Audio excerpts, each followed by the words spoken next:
तो hello students, आप सभी का स्वागत है स्टडी IQ पूर्वा में। तो आज हम छत्तीसगढ़ के इतिहास का क्लास 2 अटेंड कर रहे हैं।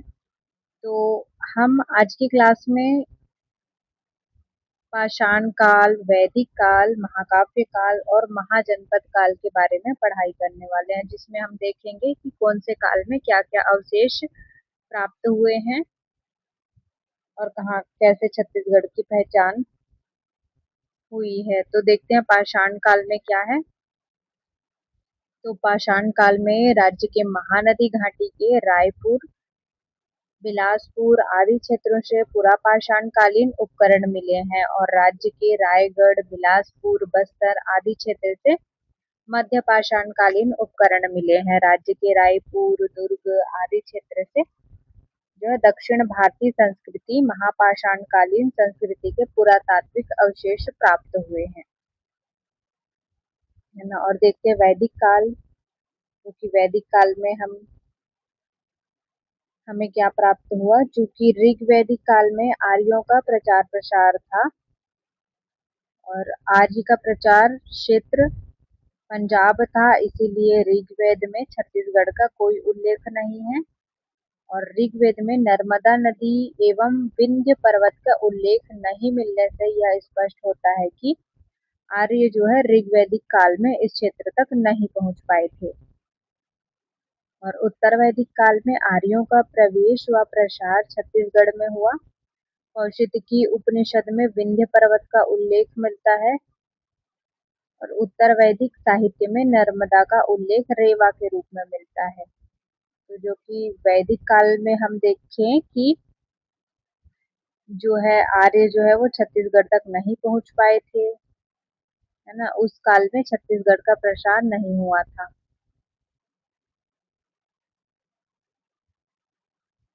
तो महाकाव्य काल में देखते हैं। महाकाव्य काल में जो कि महर्षि वाल्मीकि द्वारा रचित रामायण है, तो उसके बारे में हम देखते हैं। महाकाव्य रामायण के अनुसार कौशल राज्य के दो भाग थे, जिसमें कि उत्तरी कौशल था और दक्षिणी कौशल था। तो जो कि उत्तरी कौशल की राजधानी साकेत अयोध्या थी, जबकि दक्षिणी कौशल की राजधानी श्रावस्ती थी। और उत्तरी कौशल के नरेश राजा दशरथ का विवाह दक्षिणी कौशल के नरेश भानुमंत की पुत्री कौशल्या से हुआ। क्योंकि भानुमंत को कोई पुत्र नहीं था, इसीलिए दक्षिणी कौशल का राज्य भी राजा दशरथ को प्राप्त हुआ।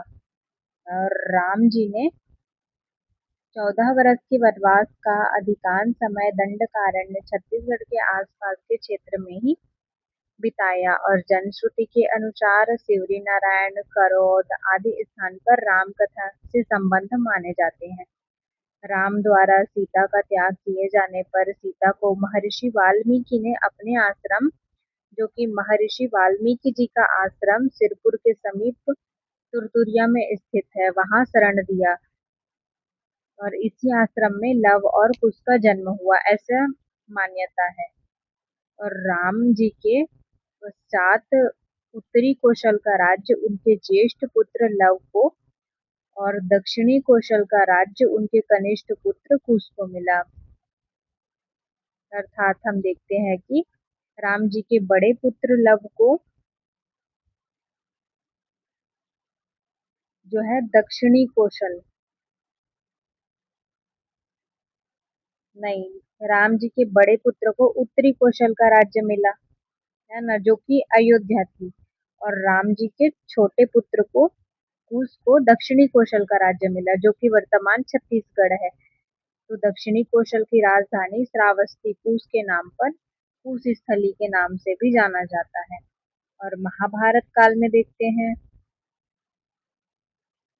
तो महाभारत में इस क्षेत्र का उल्लेख प्राग कौशल या कौशल के रूप में मिलता है। महाभारत में बस्तर के अरण्य क्षेत्र को कांतार कहा गया है। महाभारत कालीन चेदी नरेश शिशुपाल का वध श्री कृष्ण जी के द्वारा हुआ है। चेदी देश के ही एक अन्य नरेश बब्रुवाहन का उल्लेख मिलता है, जो पांडुपुत्र अर्जुन का पुत्र था। महाकालीन ऋष्य तीर्थ की पहचान गुंजी, बिलासपुर जिला मणिपुरे की पहचान, वर्तमान रतनपुर तथा बभ्रुवाहन जो कि अर्जुन का पुत्र था, उनकी राजधानी चित्रांगदपुर की पहचान वर्तमान सिरपुर के रूप में की जाती है। और देखते हैं महाजनपद काल में, जो कि बौद्ध रचना अंगुत्तर निकाय एवं जैन रचना भगवती सुत्त में 16 महाजनपदों राज्य का उल्लेख मिलता है। इन 16 महाजनपदों में से एक कोशल था। कोशल महाजनपद दो भाग में विभक्त था, उत्तरी कोशल एवं दक्षिणी कोशल। और दक्षिणी कौशल आए थे तथा 3 माह तक श्रावस्ती, जो कि दक्षिण कौशल की राजधानी थी, वहां निवास किया। चीनी यात्री हेनशांग युआनचुआंग की यात्रा वृत्तांत सीयूकी से भी इसकी पुष्टि होती है।